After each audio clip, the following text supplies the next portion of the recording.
नमस्कारम everyone, सभी का स्वागत है चैनल में। दोस्तों, 12 ज्योतिर्लिंग आपने इनके बारे में अवश्य सुना होगा अगर आप भारतीय कल्चर से बिलोंग करते हैं। तो ये 12 ज्योतिर्लिंग हैं क्या, इसके ऊपर मैं एक डिटेल्ड वीडियो सीरीज़ बनाने वाला हूँ, क्योंकि बचपन से मैं भी ये जानना चाहता था कि जो 12 ज्योतिर्लिंग हैं इनका महत्व क्या है और इनकी जो हिस्ट्री है वो क्या है और ये किस काल में बनाए गए थे और इन्हीं को क्यों ज्योतिर्लिंग की कैटेगरी में रखा गया। इसके अलावा कोई और जो लिंगम है उनको ज्योतिर्लिंग क्यों नहीं कहा गया। तो दोस्तों, 12 ज्योतिर्लिंग में से सबसे पहली जो ज्योतिर्लिंग की कहानी आती है वो है श्री सोमनाथ का जो ज्योतिर्लिंग है। ये ज्योतिर्लिंग गुजरात के सौराष्ट्र इलाके में स्थित है और यह मंदिर सोमनाथ क्यों कहलाया इसके बारे में भी हम आगे चल के बात करेंगे। मैं आप लोगों से एक चीज़ बोलना चाहता हूँ, ये वीडियो आप लास्ट तक देखेगा क्योंकि इसमें आपको अनेकों ऐसी चीज़ें मिलेंगी जो आपने पहले नहीं सुनी होंगी, और इस बात की मैं जिम्मेदारी भी लेता हूँ कि आपके लास्ट तक बहुत सारी चीज़ें इस वीडियो में नई सीखने को मिलेंगी। दोस्तों, मैंने रिसर्च काफ़ी करी है, लेकिन मैं बहुत सारी चीज़ें आपको बताने वाला, बट एक चीज़ मैं मिस कर रहा हूँ जो मुझे अभी तक नहीं मिल रही है। वो ये है कि जब भी हम कोई भी लिंगम स्थापित करते हैं, कोई भी लिंग जब स्थापित किया जाता है तो उसमें ये बताया जाता है कि हम एक पर्टिकुलर चक्र स्थापित करते हैं। लेकिन जितने भी ज्योतिर्लिंगों के बारे में अभी तक मैंने पढ़ा है उसमें किसी भी लिंगम के में कौन सा चक्र स्थापित किया गया है उसके बारे में मुझे पता नहीं चल पाया है। परंतु मैं आप लोगों के लिए ये भी पता करके आऊँगा, और इसके लिए चाहे फिर मुझे लिंग पुराण पढ़ना पड़े, उसके बारे में भी मैं अवश्य आप लोगों को पढ़कर बहुत सारी चीज़ें लिंग पुराण से भी आप लोगों के सामने लेकर आऊँगा। मैंने अवेयरनेस क्रिएट करने के लिए बहुत सारी चीज़ें स्टार्ट कर दी हैं पढ़नी, ताकि हम अपने कल्चर को साइंटिफिकली लोगों के सामने आ सके। और लोगों को रेफरेंस भी चाहिए होता है कि हमारे कल्चर में जो चीज़ें हैं उनका रेफरेंस हमको दिया जाए। तो सारी चीज़ें मैंने कुछ किताबें पढ़नी स्टार्ट भी कर दी हैं भक्ति योग के ऊपर, भक्ति के ऊपर, और बहुत सारी और किताबें भी हैं जिनको पढ़ने के बाद मैं आपके सामने बहुत अनेकों ऐसी चीज़ें लेकर आने वाला हूँ टेक्निकलिटी के साथ। रुद्राक्ष कितने प्रकार के होते हैं, हर एक चीज़ किस प्रकार से आप आइडेंटिफाई कर सकते हैं। तो वीडियो को आगे बढ़ाते हैं हम अपनी श्री सोमनाथ मंदिर की कहानी को। तो सोमनाथ की अगर हम बात करें तो कहानी कुछ इस प्रकार की है कि जो राजा दक्ष होते हैं उनकी 60 बेटियां होती है। 60 में से उनका जो विवाह है, 27 लड़कियों का जो विवाह वो करवाते हैं चंद्रदेव से। और चंद्रदेव केवल एक ही पत्नी से ज़्यादा उनका प्रेम था तो उसी के साथ अधिक समय बिताते थे। बाकी जो 26 उनकी पत्नियां थी, वो पत्नियां रुष्ट होकर अपने पिता दक्ष के पास जाती हैं, बोलती हैं कि हमारे जो पतिदेव हैं ये हमको समय नहीं दे रहे हैं। और ये जो 26 या 27 पत्नियों की मैं यहाँ पर बात कर रहा हूँ, इसको आप लिटरली मत लेना, ये कहानी के रूप में हमारे सामने रखी गई है। इसको भी हम अगर डिकोड करना चाहें तो हम वहाँ से भी कुछ और चीज़ें निकाल कर लेकर आ सकते हैं सामने। तो इसको अभी हम फिलहाल साइड रखेंगे। कहानी क्या कहती है? कहानी ये कहती है कि जब चंद्रदेव बाकी जो उनकी पत्नियाँ होती हैं उनके साथ टाइम स्पेंड नहीं करते हैं, तो फिर दक्ष उनको श्राप दे देते हैं। और दक्ष का जो श्राप होता है उससे चंद्रदेव जो है कोढ़ी हो जाते हैं, और कोढ़ी होने की वजह से उनके शरीर में उनकी जो सुंदरता थी वो दिन प्रतिदिन क्षीण होने लगी। तो इसके बाद जो दक्ष का श्राप है वो श्राप अमोघ था, और उस श्राप का जो फल है वो तो मिलना ही था। तो चंद्रदेव ने सभी देवताओं के पास जाकर पता किया कि इसका इलाज क्या हो सकता है, लेकिन किसी के पास कोई उसका इलाज नहीं था और कोई तोड़ नहीं था। तो फिर ब्रह्मदेव ने बताते हैं कि अगर आप आदिदेव महादेव शिव शंकर की उपासना करें और उनको खुश करें तो क्या पता उसके बाद महादेव आपको वरदान दे दे, जिससे आपका जो शरीर है वो पुनः उसी प्रकार से हो जाए जिस प्रकार से वो पहले था।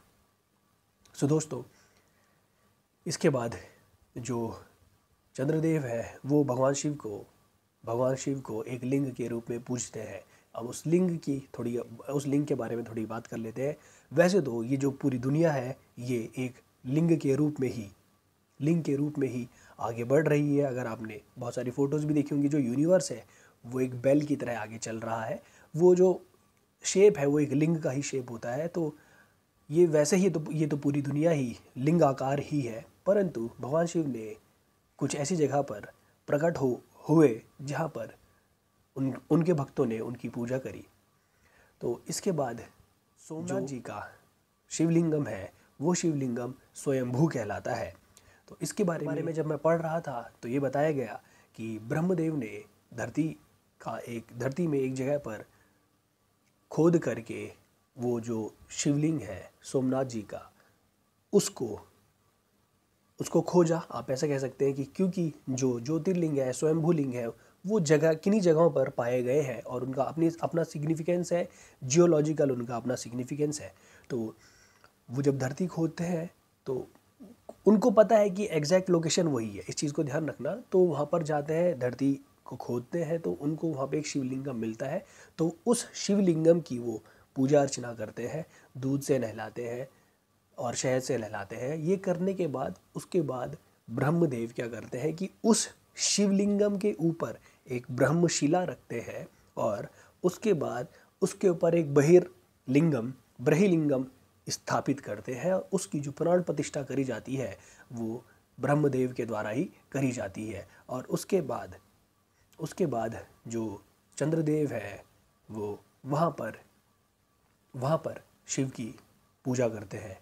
और ये बताया जाता है कि 1 करोड़ बार उन्होंने महामृत्युंजय जप किया था, मंत्र का जप किया था। तो भगवान शिव प्रसन्न होकर चंद्रदेव को दर्शन देते हैं और बोलते हैं कि जो चाहे वो वर मांग लो, मैं तुम्हें कुछ भी प्रदान कर सकता हूँ, तुम कुछ भी मांग सकते हो। तो चंद्रदेव बोलते हैं मुझे केवल आप निरोग होने का वरदान दें। मैं आपको जो उन दोनों के बीच में कन्वर्सेशन हुई वो पढ़कर बताना चाहूँगा। भगवान शिव ने कहा, चंद्रदेव मैं तुम पर प्रसन्न हूँ। मेरे प्रसन्न होने पर मेरे लिए कुछ भी अदेय नहीं है। मैं तुम्हारी प्रत्येक कामना पूर्ण करने का वचन देता हूँ। तुम अपनी इच्छा अनुसार वर मांग कर संतुष्ट हो जाओ। तो इस पर चंद्रदेव क्या कहते हैं? चंद्रदेव का नाम है कलाधर। चंद्रदेव जो है वो कला के ही देवता है। तो कलाधर बोले, हे महेश्वर, मैं अपने पूज्य ससुर के श्राप क्षय रोगग्रस्त होकर उत्तरोत्तर क्षीण शक्ति हो रहा हूँ। आप मेरे अपराधों को क्षमा करके मुझे आरोग्य और यश प्रदान करें। मतलब जब दक्ष प्रजापति का चंद्रमा को श्राप मिला था तो उनकी जो दिव्यता है या उनका जो तेज है वो दिन प्रतिदिन क्षीण होता जा रहा था। अब ये यहाँ पर आप देखना कि ये कहानी हमें ये बता रही है कि चंद्रमा का जो अमावस्या आना, या हम देखते हैं कि पहले पूर्णिमा के बाद फिर पूर्णिमा से धीरे धीरे चंद्रमा अमावस्या में आता है, फिर अमावस्या से फिर पूर्णिमा की तरफ आता है। तो उसका जो वर्णन है वो यहाँ पर आ रहा है। कलाधर बोले उसके बाद भगवान शिव ने कहा, चंद्रदेव मैं तुम्हें अमरत्व प्रदान करता हूँ। कृष्ण पक्ष में प्रतिदिन तुम्हारी एक एक कला क्षीण होगी। कृष्ण पक्ष कौन सा होता है शायद आप लोगों को पता होगा। और परंतु शुक्ल पक्ष में उसी क्रम में तुम्हारी एक एक कला बढ़ेगी। इस प्रकार प्रत्येक पूर्णिमा को तुम 16 कलाओं से पूर्ण होकर पूर्ण चंद्र हो जाओगे। इस चीज़ को देखना आप। शुक्ल पक्ष में क्या होता है कि चंद्रमा जो है अमावस्या के बाद जो पूर्णिमा तक का जो टाइम होता है उसे शुक्ल पक्ष कहते हैं। और फिर पूर्णिमा से अमावस्या तक का जो टाइम होता है पूर्णिमा के बाद उसको हम कहते हैं कृष्ण पक्ष। क्योंकि कृष्ण पक्ष में कृष्ण किस चीज़ को रिप्रेजेंट कर रहे हैं? थोड़ा जो ब्लैक कलर होता है उसको रिप्रेजेंट करते हैं। तो धीरे धीरे चंद्रमा क्या है, चंद्रमा डिप्लीट होता जाता है और धीरे धीरे मतलब ब्लैक होता जाता है। ठीक है। वर प्रदान करने के बाद भगवान शिव वहाँ से चले जाते हैं। यहाँ से एक चीज़ हम देखने वाले हैं कि जो शिवजी है उनको सोमनाथ कहा गया, उस जगह पर उनको सोमनाथ कहा जा रहा है। तो जो सोमनाथ का नाम पड़ा है वो क्यों पड़ा है? सोम का मतलब है चंद्रमा। जो चंद्रमा के नाथ है वही सोमनाथ है। तो भगवान शिव जी का नाम वहाँ पर क्या हुआ?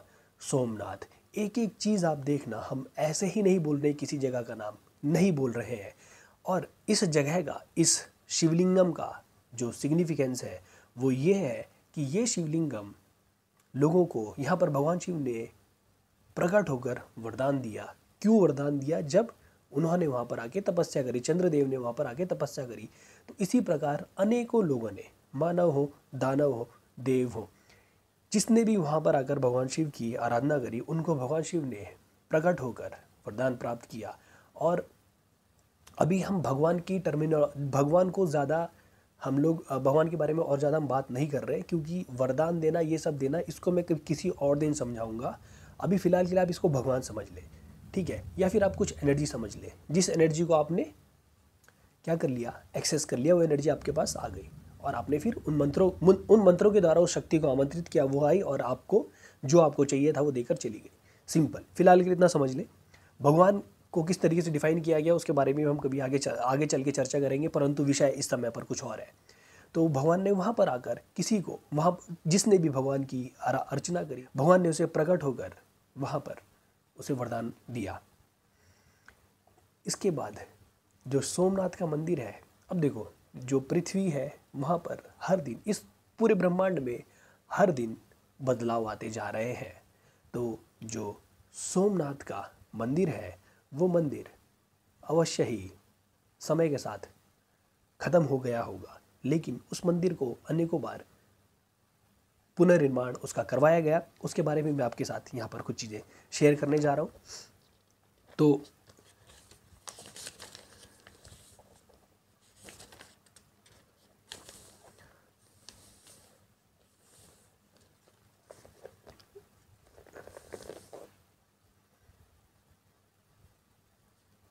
भगवान शिव का मंदिर कब नष्ट हुआ ये पता नहीं है। जो सबसे पहला मंदिर था वो कब नष्ट हुआ ये किसी को नहीं पता, ये अवश्य ही शोध का विषय है। तो लेकिन उसके स्थान पर दूसरा मंदिर 641 ईस्वी पूर्व बना, किंतु समुद्री 10 युगों आक्रमणों में वह भी नष्ट हो गया। तीसरा मंदिर ईसा की 8वीं शताब्दी में बना और जब वह भी आततियों द्वारा नष्ट कर दिया गया, तब चौथा मंदिर चालुक्य राजाओं ने 10वीं शताब्दी के अंत में बनवाया। प्राचीन श्री सोमनाथ मंदिर, जिसे ईस्वी सन 1024 में महमूद गजनवी ने नष्ट भ्रष्ट किया था, आज भी समुद्र के तट पर भगवान शेष के रूप में विद्यमान है। कहते हैं जब शिवलिंग नहीं टूटा, अब देखो वो शिवलिंग तोड़ने गया पर शिवलिंग टूटा ही नहीं, शिवलिंग उससे टूटा ही नहीं। जब शिवलिंग नहीं टूटा तब उसके बगल में भीषण अग्नि जलाई गई और मंदिर में नीलम के 56 खंबे थे, उनमें बहुमूल्य रत्न, हीरे, जवाहरात जड़े हुए थे। बहुत से तोड़कर लूट लिए गए। इसके बाद महमूद गजनवी लूटपाट के राजा भीमदेव मंदिर की प्रतिष्ठा में सहयोग देकर मंदिर को भव्य बनाने की पूर्ण चेष्टा करी। तदंतर सिद्धराज जयसिंह ने 1013 से 1142 ईस्वी ने भी मंदिर के निर्माण और सौंदर्यीकरण में भरपूर सहयोग दिया। सन 1178 में विजयेश्वर कुमार पाल ने प्रसिद्ध जैनाचार्य सूर के साथ श्री सोमनाथ की यात्रा की और उन्हें भी मंदिर को और भव्य रूप प्रदान करने की चेष्टा की। ईस्वी सन 1297 में अलाउद्दीन खिलजी ने पुनः श्री सोमनाथ को ध्वंस किया और उसके सेनापति नुसरत खां उसके वैभव को लूट ले गया। ईस्वी 1395 में गुजरात में सुल्तान मुजफ्फर शाह शासन हुआ और उसने भी मंदिर को नष्ट करने की भरपूर चेष्टा की। ईस्वी सन 1413 में सुल्तान अहमद शाह ने भी अपने पितामह के पद चिन्हों का अनुकरण करके श्री सोमनाथ को पुनः मिटाने की चेष्टा की।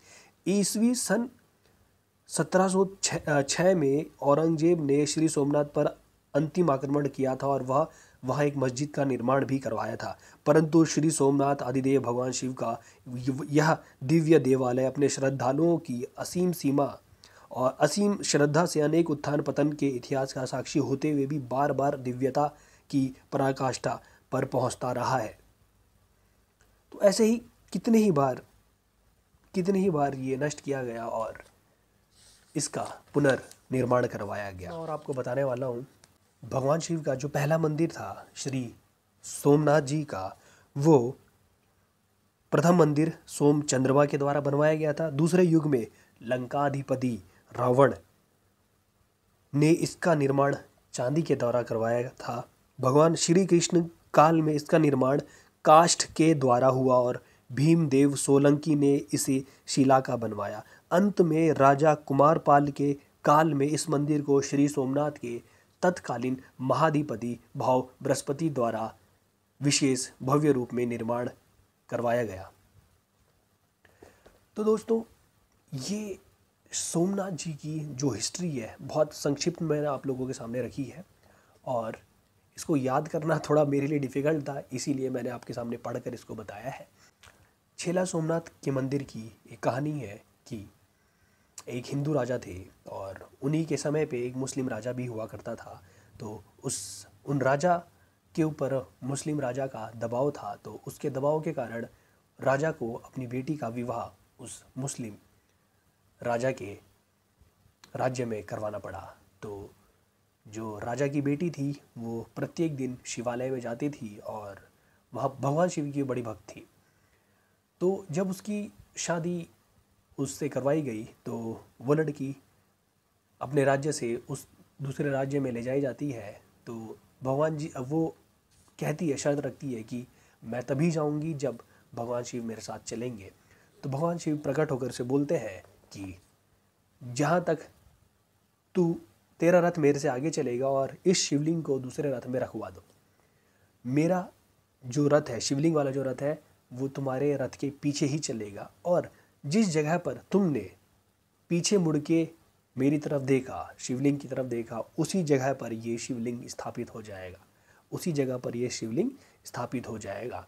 और ऐसे चलते चलते चलते चलते चलते वो राजकुमारी जो है एक बार पीछे देखती है, पीछे शिवलिंग वाला रथ चल रहा होता है, वो पीछे देखती है तो उसी समय पर रथ ध्वस्त हो जाता है और जो शिवलिंग है वो उसी जगह पर धरती में गड़ जाता है। तो जो राजकुमारी थी, वो राजकुमारी उस शासक के यहाँ नहीं जाना चाहती थी।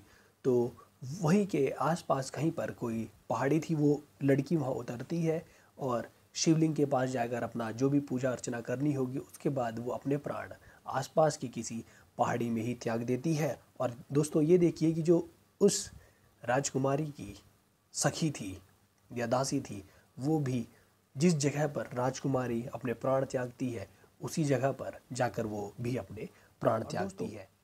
ऐसे ही अनेकों चीज़ें हमारे इंडियन कल्चर में आज से पहले हुई हैं।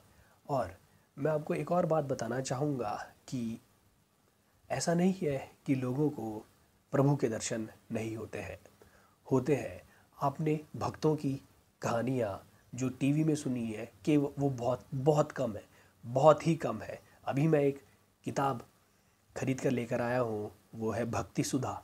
उसमें भगवान के भक्तों की कहानी है। भक्ति सुधा अधिकतर अगर हम भक्तों की बात करें तो हमारे यहाँ भगवान विष्णु के अनेकों भक्त हुए और उन्हीं की जो कहानियाँ हैं वो हमने सुनी भी हैं। और जो भक्ति सुधा में लेकर आया हूँ उसमें भगवान श्री कृष्ण के या भगवान श्री हरि विष्णु के अनेकों भक्तों की कहानी है। और श्री विष्णु के जो भक्त हुए हैं उनके बारे में कुछ ही समय पहले के जो भक्त हैं उनके बारे में भी कहानियाँ हैं। मैं स्वामी स्वरूप प्रियानंद को सुन रहा था तो बता रहे थे कि एक बहुत बड़े भगवान श्री विष्णु के भक्त हुए और वो काफ़ी बड़े संत थे। तो हुआ कुछ इस प्रकार कि उन संत के यहाँ कोई बहुत बड़े व्यक्ति आए, मतलब अमीर व्यक्ति आए, और वो अमीर व्यक्ति उन साधु को कुछ अनमोल चीज़ें देकर गए, मतलब उनके पास कुछ मूल्यवान चीज़ें आ गई। तो इसके बारे में कुछ चोरों को पता चल गया और उन्होंने सोचा कि हम रात्रि में आकर ये जो इनके पास चीज़ें हैं ये चोरी करके चले जाएंगे। परंतु जब वो रात को आते हैं तो देखते हैं कि दो युवक तीर और धनुष लेकर खड़े हैं। उसके बाद वो चोर भौचक्के हो जाते हैं, तो चोर वापस चले जाते हैं, सोचते हैं हम थोड़ी देर के बाद आएंगे। जब वो थोड़ी देर के बाद आते हैं फिर भी उनको वहाँ पर दो युवक तीर और धनुष लेकर खड़े दिखाई देते हैं। और ऐसे वो पूरी रात भर आते हैं, पर वो दोनों उनको वहीं पर खड़े हुए दिखाई देते हैं। तो जब इस वाक्य का पता उस साधु को चलता है तो वो कहते हैं कि मेरी वजह से मेरे भगवान को कष्ट हुआ। और जो दो युवक तीर और धनुष लेकर खड़े हैं, आप खुद आइडिया लगाओ कि वो कौन हो सकते हैं। और फिर जो वो साधु होते हैं, वो जो मूल्यवान चीज़ें उनको दी गई थी वो उसको अपनी कुटिया से किसी और को दे देते हैं, अपनी कुटिया से बाहर निकाल देते हैं। बोलते हैं कि इसकी वजह से मेरे प्रभु को कष्ट हुआ, मैं नहीं चाहता। ऐसी एक और कहानी मैंने सुनी है कि एक और बहुत बड़े भगवान श्री रामचरितमानस के ऊपर कुछ लिख रहे थे, तो उन्होंने किसी एक लाइन में, अब समझना, एक लाइन में भगवान का जो नाम होता है उसमें कुछ गलती मिस्टेक कर दी। ठीक है, तो वो काफ़ी बड़े भक्त थे, तो उनकी बड़ी ख्याति थी। उनका नाम मैं आगे चल के आपको बताऊंगा। तो उनकी बड़ी ख्याति थी। तो एक बार वो अपने घर से बाहर गए हुए थे, समझना, वो अपने घर से बाहर गए हुए थे और उनके घर में कुछ लोग खाना खाने के लिए आ गए और उनके घर में खाना नहीं था। अब इस चीज़ को समझना, ये भक्त की कहानी है। तो उनके घर में जब खाना नहीं है, उनकी वाइफ सोच रही है कि किस प्रकार से मदद आए। तो एक छोटा बच्चा खाने का सामान लेकर उनके घर पे आता है और बोलता है कि ये आपके पतिदेव ने खाना भिजवाया है, राशन भिजवाई है। तो जब उनकी पत्नी उस छोटे बच्चे को देखती है तो उसके यहाँ पर कहीं पे सर पे चोट लगी रहती है। तो उस बच्चे से पूछती है कि ये चोट तुम्हें कैसे लगी। तो वो छोटा बच्चा कहता है कि ये आपके पतिदेव ने ही मुझे चोट दी है।